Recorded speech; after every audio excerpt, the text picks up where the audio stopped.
Oi, tudo bom? Hoje o Sobre Política debate a adultização precoce. É um fenômeno que vem crescendo na sociedade atual e expõe as crianças, seja por meio de conteúdos, expectativas e comportamentos que muitas vezes são inadequados à faixa etária. Por exemplo, crianças pequenas compartilhando conteúdos de cosméticos ou até mesmo sensuais. E vamos receber uma psicopedagoga para falar sobre as políticas voltadas à primeira infância. O Sobre Política está começando.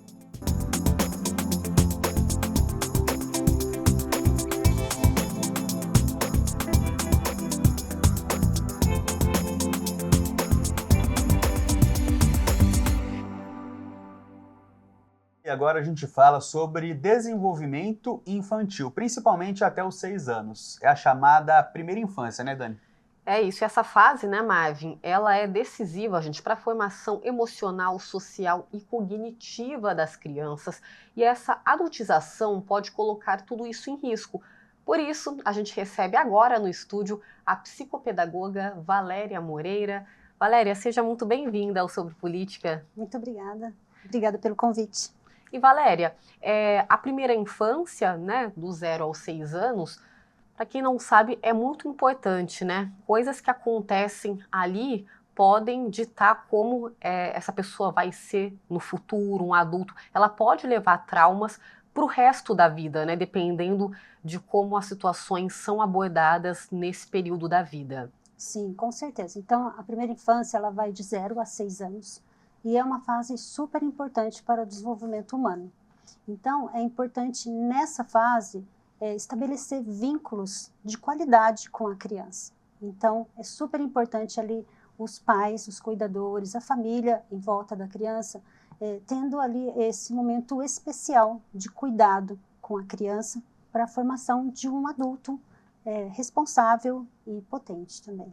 E quando a gente pensa nos cuidados, né, com a criança, a gente está falando exatamente do que nessa relação, o que cria os vínculos, como a gente consegue determinar, Sim. explicar esses conceitos? Então, os cuidados vai além do cuidado básico, os cuidados de higiene, mas os cuidados emocionais também. Então, os cuidados na alimentação, que interfere também no desenvolvimento, o cuidado do lazer, né? Então, estabelecer um vínculo ali, um vínculo afetivo com a criança, né? Muitos pais hoje em dia dizem, não tenho tempo, ou acaba terceirizando isso para uma outra pessoa, ou para a escola, né? Mas a gente vê o quanto é importante essa qualidade, principalmente com os pais, né? O quanto isso vai ajudar a criança a ser um adulto mais seguro, mais confiante e bem-sucedido nas relações sociais.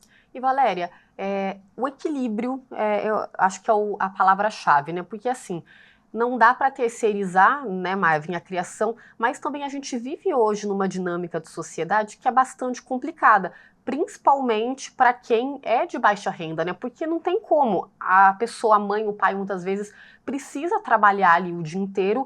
E aí chega em casa já cansado, claro que não justifica, né, você deixar ali a criança do lado, mas a gente também precisaria de políticas públicas que auxiliassem nesse sentido, porque não adianta a gente culpar esses pais, principalmente a mãe, né, que muitas vezes recai sobre ela. A gente precisa colocar esse tema na roda e falar mais sobre este assunto também, né? Sim, eu penso que a sociedade precisa se mover em torno dessa criança, né? Então, as políticas públicas, elas devem, claro, ajudar e serem promotoras de desenvolvimento na área da educação, na área da saúde, mas também em outras áreas do lazer, da cultura, e tudo isso vai promover um desenvolvimento saudável para a criança. E eu penso além, que não somente no foco, porque quando a gente pensa em políticas públicas, logo pensamos na saúde e educação, mas também em promover esses pais também, para eles terem condições de oferecer melhores oportunidades para a criança, né? Então, não adianta a criança ter acesso a uma creche adequada, uma educação boa, saúde, mas se ela não tem onde morar. Então, precisa a sociedade se envolver, né, em construir políticas públicas que possam trabalhar o ser humano por completo, né? Já que a gente considera o ser humano, ele é bio, psíquico e social. Então, ele precisa das questões biológicas, né, a saúde, e precisa o afeto, o carinho, né, e também precisa estar bem socialmente. E, Valéria, nessa fase, né, ali até os 6 anos, é muito importante o brincar, né? A brincadeira da criança. A gente consegue explicar por que, por exemplo, o contato com a tela, o jogo no celular, não é brincar, não caracteriza, e por que é tão importante nessa fase?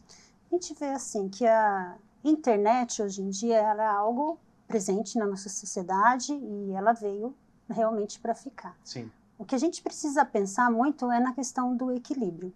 Então, existem jogos que são educativos, mas eles precisam ser supervisionados, né? Na minha clínica, por exemplo, eu utilizo muitos jogos com as crianças, mas jogos direcionados e com objetivo.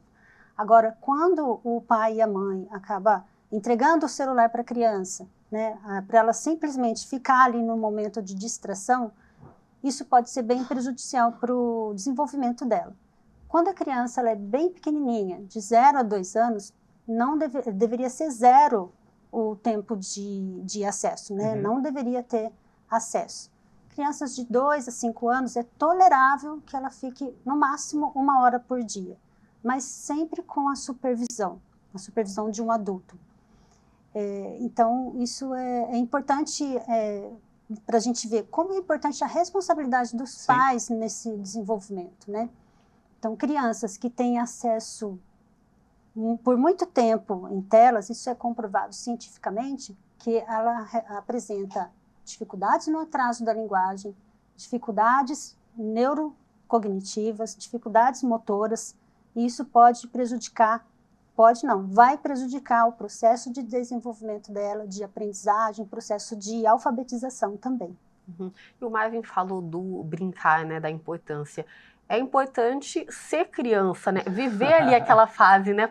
Existem brincadeiras direcionadas e brincadeiras livres, né? E a criança, quando ela está ali no mundo dela, no jogo simbólico, na brincadeira livre, ela consegue desenvolver a sua imaginação, né?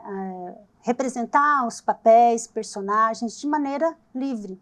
E o quanto é importante o adulto entrar nessa brincadeira da criança. Por vezes o adulto pode brincar, hoje eu vou ser o filhinho, você vai ser o papai, né? E faz essa troca, né? Existe essa questão que hoje em dia os pais dizem, não, mas eu não tenho tempo, eu trabalho o dia todo, a mãe também trabalha. Mas quando chega em casa, então se você reserva, nem que seja 30 minutos por dia, para ter esse vínculo com a criança, uma brincadeira com ela, isso já vai representar muita coisa no desenvolvimento dela, né? Quantas memórias afetivas vão se estabelecendo ali com a criança, né? De momentos que ela está numa brincadeira ali com o pai ou a mãe. E pode ser uma brincadeira até sem perceber mesmo. Então, por exemplo, um exemplo prático, no momento ali de fazer uma alimentação, né? A mãe chamar a criança, né? Ajuda a mãe a fazer a alimentação, então pega o ovo, né? Coloca a farinha. Então, isso para a criança é um momento prazeroso e um momento que ela está criando memórias, né? É também para a criança uma brincadeira. Perfeito. Dani, é interessante a gente pensar a questão da educação, como a Valéria disse, né? O afeto, o amor, também como uma forma de pôr limite, né? O limite também mostra ali o afeto passado para a criança, né? Sem dúvida, Marvin. E pode até não parecer, mas as crianças, elas pedem por esse limite, né? É importante a gente reforçar isso também. Vamos para uma rápida pausa? Daqui a pouquinho a gente está de volta com Sobre Política. Fique com a gente.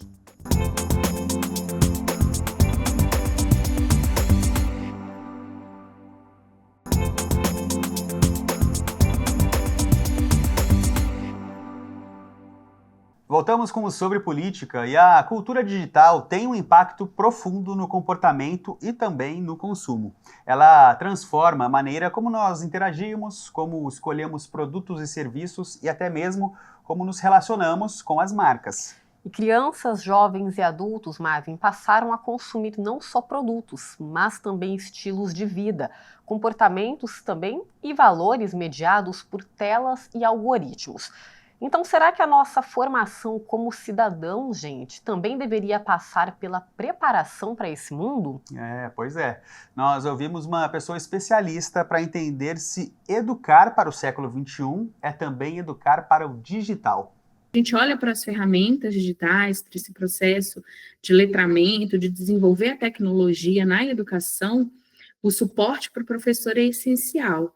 Primeiro, trabalhar essa formação com ele de forma midiática, para que ele possa levar isso para a sala de aula com intencionalidade pedagógica, conversando ali com os conteúdos e desenvolvimentos de habilidade que ele pretende. E não esquecer também dessa responsabilidade social, né? Ele agir no seu meio de comunicação, no formato digital, com segurança, avaliando, desenvolvendo aí o seu olhar crítico para uma consciência mesmo crítica de uso, onde ele seja orientado, né? A gente chama da educação midiática, algumas habilidades que a gente desenvolve, como a segurança digital, né? A resolução de problemas, essa colaboração no ambiente virtual, onde ele tenha essa crítica de saber utilizar e como utilizar, né? Como se comunicar diante das mídias e das relações, porque nós temos muitas atividades que são desenvolvidas, que são os multiletramentos. A BNCC traz os multiletramentos. Tema polêmico, né? E você já ouviu falar em parentalidade distraída? Já ouviu, Marvin? É a primeira vez, viu? Então. É um termo ainda não muito conhecido para muita gente, mas com certeza você já vivenciou ou conhece quem passa por isso, que é quando os pais estão ali presentes fisicamente, mas ausentes no que a gente chama de tempo de qualidade, sabe? Excesso de telas e trabalho são uma das causas dessa ausência, né, Marvin? Olha só, nós vamos entender agora os impactos dessa rotina na vida das crianças na reportagem a seguir. Com o aumento do home office, os pais voltaram a passar mais tempo com os filhos em casa. Mas por causa do trabalho, muitas vezes precisam deixar as crianças entretidas de alguma forma, seja com o celular ou a televisão. Mas mesmo em momentos de interação com os filhos, as telas estão presentes. Uma proximidade física, mas uma distância emocional. Alguns pais levam celular, tablet, durante as refeições nas mesas, na hora dos lanches, enfim, do jantar.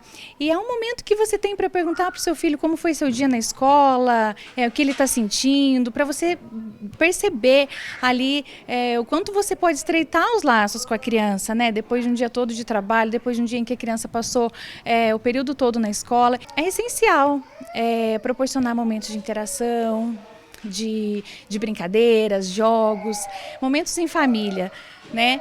Para que nós tenhamos futuros adultos bem resolvidos, com menos problemas emocionais. Em um mundo cheio de correrias, a Gabriele valoriza o tempo que tem com a filha Amália. Quando estão em casa juntas, nada de celular ou tablet, e sim brincadeiras educativas e interação. A Amália gosta muito de brincar de boneca, ela gosta muito de brincar de massinha, de modelar, então agora que ela está numa idade que ela consegue entender mais, a gente faz bastante brincadeira com massinha. Ela gosta muito de ler, de pegar o livro, folhear, ler, então são esses momentos, e correr, né? Aí a criança corre pela casa, brinca, e a gente tenta entrar nesse mundo lúdico dela, né? A ausência de telas é uma das filosofias dessa escola de educação infantil. Por aqui, o contato dos alunos com dispositivos quase não existe. Muito comum hoje a gente ver em restaurantes, em lugares públicos, os pais chegando e já proporcionando para os filhos o uso de telas, né? Tudo isso para evitar esse convívio, essa interação. E nós aqui, enquanto escola, procuramos durante as reuniões pedagógicas, eventos, palestras, orientar os pais, né? E dar essas dicas do quão importante é essa primeira infância, né? Que vai até os 6 anos de idade. Essa educadora conta que é possível perceber a diferença no comportamento de crianças que são acostumadas com o contato dos pais com as que não têm esse costume. Algumas saídas podem ser brincadeiras como essa daqui, brinquedos feitos à mão. Ou então uma interação no parquinho. Tudo para desenvolver o lado educacional e também fortalecer os laços familiares. Vem uma criança às vezes nervosa, agitada, ansiosa, aí a gente começa a pensar, fruto do que é isso? Às vezes é dessa falta desse tempo, dessa presença desse pai. Por isso que é parentalidade distraída, porque o que acontece? Nessa sedução da tecnologia, né, das telas, o pai, ele mal compreendeu, acho que tem uma distorção. O que ele acha? Ele acha que a criança está chorando, a criança está ansiosa, a criança às vezes faz uma birra, ele faz o quê? Ele dá uma tela. Não, eu acho que tenha como estratégia, já que é para distrair a criança, ou às vezes é uma maneira de você acalmá-la, tenha o quê? Um pote com giz, com lápis, canetinhas, com papéis, né? Tenha um livro de história, conte uma história, né? Fale de sua vida, pergunte para ela por que ela está se sentindo daquele jeito e não colocar a tela como substituto do quê? Do diálogo. É o que a Gabriele faz com a filha. A Amália é a primeira filha dela e quando estão juntas tentam aproveitar de forma educativa e saudável. Um novo aprendizado a cada dia. A gente consegue ficar bem próximo quando a gente não tem a tela. E é impressionante que quando ela pede a tela e a gente liga para desligar, sempre é um transtorno maior, porque daí ela não quer desligar. Então, aquele momento sem a tela é uma conexão sensacional, né? Se eu pudesse zerar a tela, é porque é aquela história, a gente vive num mundo onde a gente trabalha, tem acesso, às vezes precisa fazer uma comida e a tela ajuda, né? Acaba sendo como uma rede de apoio ali em casa. Mas ela, sem as telas, é um momento muito mais mágico, né? Dani, a gente viu hoje aqui no Sobre Política que na medida em que nós temos novas ferramentas, recursos, tecnologias à disposição, a gente tem que pensar no impacto que elas vão ter em todos os públicos, né? Inclusive nas crianças. Sem dúvidas, ainda mais essas crianças de atualmente que elas já nasceram nesse mundo digital, né? Então, isso, tem aqueles vídeos da criança que ela pega uma revista física de papel e ela fica passando o dedo assim, como se fosse um celular, um tablet. Exatamente, e é impressionante, porque hipnotiza mesmo, e eu acho que é o que a gente destacou com a Valéria também, né? Precisa analisar ali cada realidade, claro que os pais precisam sim ser presentes, não é só colocar ali o filho no mundo, a gente precisa acompanhar, mas daí uma discussão para a gente colocar na sociedade, porque não é fácil, né? Tem ali um lado em que os pais eles precisam estar presentes, mas por outro lado também essa rotina doida que a gente vive, então realmente é um concorrente desleal aí, né, Marvin? Isso, agora faz parte do nosso cotidiano, né, da discussão diária. Sem dúvida, a gente precisa lidar com isso. Gente, Sobre Política está terminando, mas se você quiser rever esse ou outros programas, é só nos acompanhar lá pelo nosso canal no YouTube, é o youtube.com/TV Câmara SJC, mesmo endereço das nossas redes sociais, @TV Câmara SJC. E aí, além das nossas redes sociais, temos também o nosso canal aberto, que é o 12.3, além do 7 da NET e do 9 da Vivo. Semana que vem estamos de volta, né, Marvin? Com certeza, exatamente. Até mais, pessoal. Tchau, tchau.